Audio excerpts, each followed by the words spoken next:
ಮೊನ್ನೆ ರಾಜ್ಯಾಧ್ಯಕ್ಷರಾದ ಸನ್ಮಾನ್ಯ ವಿಜಯೇಂದ್ರ ಅವರು ಪಾದಯಾತ್ರೆ ಬಗ್ಗೆ ತಮಗೊಂದು ಮಾಹಿತಿಯನ್ನು ಕೊಟ್ಟಿದ್ದರು.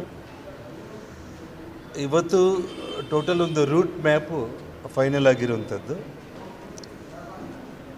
ರಾಯಚೂರು ಜಿಲ್ಲೆಯ ಲಿಂಗಸೂಗೂರಿಂದ ಪ್ರಾರಂಭ ಮಾಡಿ ಅಲ್ಲಿಂದ ಮಸ್ಕಿ, ಸಿಂಧನೂರು, ಕಾರಟಗಿ, ಗಂಗಾವತಿ, ಕಂಪ್ಲಿ, ಸಂಡೂರು ಮೂಲಕ ಬಳ್ಳಾರಿ ನಗರಕ್ಕೆ ಎಂಟ್ರಿ ಆಗುವಂಥದ್ದು.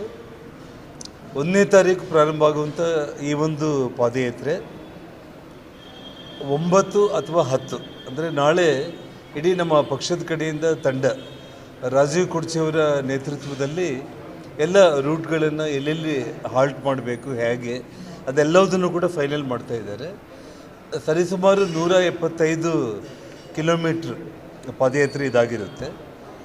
ಸೊ ಹಾಗಾಗಿ ಕೊನೆಯಾಗಿ ಅಂದರೆ 9ನೇ ತಾರೀಕು ಅಥವಾ 10ನೇ ತಾರೀಕು ಸಮಾರೋಪ ಮಾಡುವಂಥ ಒಂದು ವಿಷಯ ಒಂದು ನಾಳೆ ನಾಡಿದ್ರಲ್ಲಿ ನಮಗೆ ಆ ರೂಟ್ ಬಗ್ಗೆ ಅಂದರೆ ಆ ಡಿಸ್ಟೆನ್ಸ್ ಎಲ್ಲ ಕೂಡ ಕರೆಕ್ಟಾಗಿ ನೋಡ್ಕೊಂಡ್ಬಿಟ್ಟು ಸಮಾರೋಪ 9 ಅಥವಾ 10 ಇರ್ಬೋದು, ಡೇಟ್ ಫೈನಲ್ ಆಗುತ್ತೆ.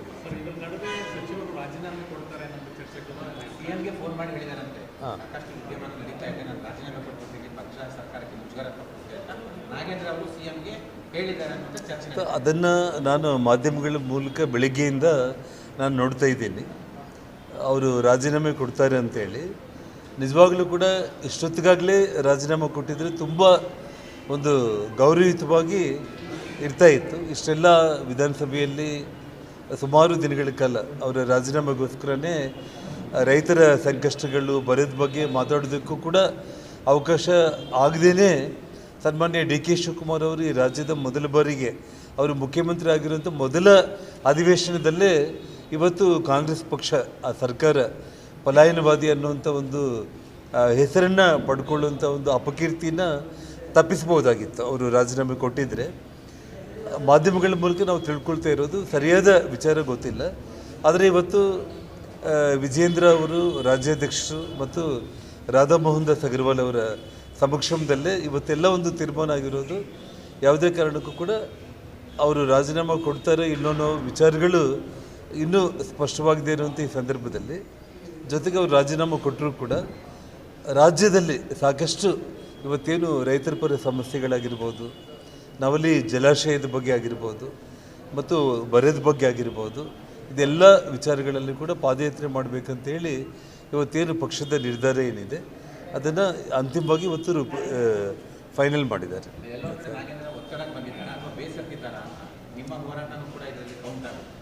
ವಿಷಯ ಒಂದೇ ಒಂದು ನಾನು ಮಾಧ್ಯಮ ಸ್ನೇಹಿತರಿಗೆ, ರಾಜ್ಯದ ಜನರಿಗೆ ಇಲ್ಲಿ ನಾವು ತಿಳಿಸ್ತಾ ಇರೋದು ಒಂದೇ ಒಂದು ವಿಚಾರ ಏನಂದರೆ, ಸರಿಸುಮಾರು 3 ಲಕ್ಷ ಇಂಡಿವಿಜುವಲ್ಸ್ಗೆ ಆ 187 ಕೋಟಿ ಹಣ ಆ ವಾಲ್ಮೀಕಿ ಜನಾಂಗದ ಯುವಕರಿಗೆ, ನಿರುದ್ಯೋಗಿ ಯುವಕರಿಗೆ, ಎಜುಕೇಷನ್ ಪರ್ಪಸ್ಸು ಅಥವಾ ಮಹಿಳೆಯರಿಗೆ ಒಂದು ರೋಡ್ ಬದಿ ಅವರೇನು ಸಣ್ಣ ಪುಟ್ಟ ವ್ಯಾಪಾರಗಳು ಮಾಡ್ಕೊಳ್ಳೋದಕ್ಕೆ ಅಥವಾ ರೈತರಿಗೆ, ವಾಲ್ಮೀಕಿ ಜನಾಂಗದ ರೈತರಿಗೆ ಭೂಮಿ ತಗೊಳ್ಳೋದಕ್ಕೆ ಹೆಚ್ಚು ಕಡಿಮೆ 3 ಲಕ್ಷ ಇಂಡಿವಿಜುವಲ್ಸ್ಗೆ 187 ಕೋಟಿ ಹಣ ಉಪಯೋಗ ಆಗಬೇಕಾಗಿತ್ತು.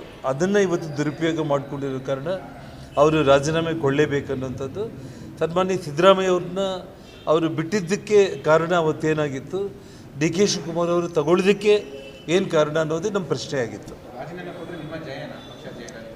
ಇಲ್ಲಿ ಪಕ್ಷದ ಜಯ ಅನ್ನೋದಕ್ಕಿಂತ ಕೂಡ ಅವರು ರಾಜೀನಾಮೆ ಕೊಡೋದ್ರ ಮೂಲಕ ಆ 187 ಕೋಟಿ ಹಣವನ್ನು ಇವತ್ತು ಆ 3 ಲಕ್ಷ ವಾಲ್ಮೀಕಿ ಜನಾಂಗದ ಯುವಕ ಯುವತಿಯರಿಗೆ, ಮಹಿಳೆಯರಿಗೆ, ರೈತರಿಗೆ ಕೊಡೋದ್ರ ಮೂಲಕ ಇವತ್ತು ಪಕ್ಷ, ಇವತ್ತು ನಾವು ಭಾರತೀಯ ಜನತಾ ಪಕ್ಷ ನಮ್ಮ ಹೋರಾಟ ಏನಿದೆ ಆ 187 ಕೋಟಿ ಹಣವನ್ನು ಈ 3 ಲಕ್ಷ ಇಂಡಿವಿಜುವಲ್ಸ್ಗೆ ಕೊಡಿಸೋದ್ರ ಮೂಲಕ ಪಕ್ಷಕ್ಕೆ ಮತ್ತು ನಮ್ಮ ನಾಯಕರುಗಳಿಗೆ ನಮಗೊಂದು ಸಂತೃಪ್ತಿ ಸಿಗುತ್ತೆ ಅಷ್ಟೇ. ಇದು ಜಯ ಅನ್ನೋದಕ್ಕಿಂತ ಕೂಡ ನ್ಯಾಯ ಒದಗಿಸಿದಂಗೆ ಆಗುತ್ತೆ ಅಷ್ಟೇ.